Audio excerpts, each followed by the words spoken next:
The End of Corruption by Benjamin Krem's Master. A Master Speaks, Volume 2, page 37.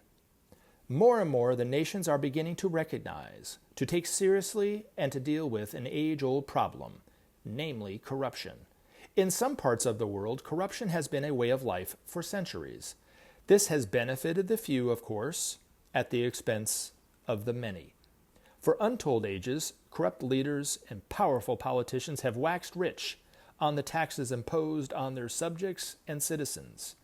In modern times, the large corporations of the West have been found guilty of cooking the books on a massive scale, while in the East, it is taken for granted that every transaction needs the greasing of someone's palm. Corruption is endemic and runs through some societies from the president or prime minister to the police and sport. Electoral corruption is rampant, as recent elections have demonstrated, even in countries supposedly dedicated to freedom and democracy. Such corrupt governments fail and betray their peoples, and so surrender their right to govern. In the midst of such corruption, is it possible to engender trust, without which the future for men would be bleak indeed? Without trust, a fairer sharing of resources would be a forlorn hope. Without trust, the global decisions required to sustain our planetary home would never be taken. Without blessed and beneficent trust, men would forfeit their right of stewardship of planet Earth and would seal themselves off for eons from further evolution. Thus would it be, and thus should men tackle seriously and without delay the corrosive impact of corruption on every strata of society and every nook and cranny of our planetary life.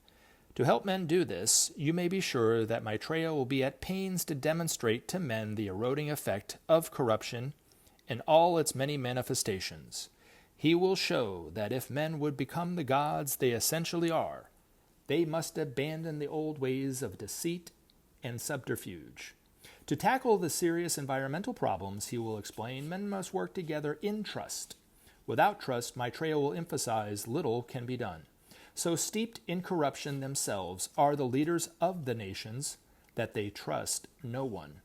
Maitreya will show that men have but one choice: to create the necessary trust, to share the produce of this bounteous earth more evenly across the world, and so end forever the starvation and poverty of millions dying in the midst of plenty. Will the leaders listen to the words of Maitreya?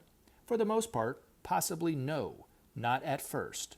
But soon the people everywhere will hear and see the wisdom of Maitreya's advice. They will say Amen to his wise words and support his cause. World public opinion will find its voice and its mentor, and against its power the obstructive forces of the greedy dictators and corrupt politicians will fade. So will it be, and so will begin the cleansing and transformation of this world.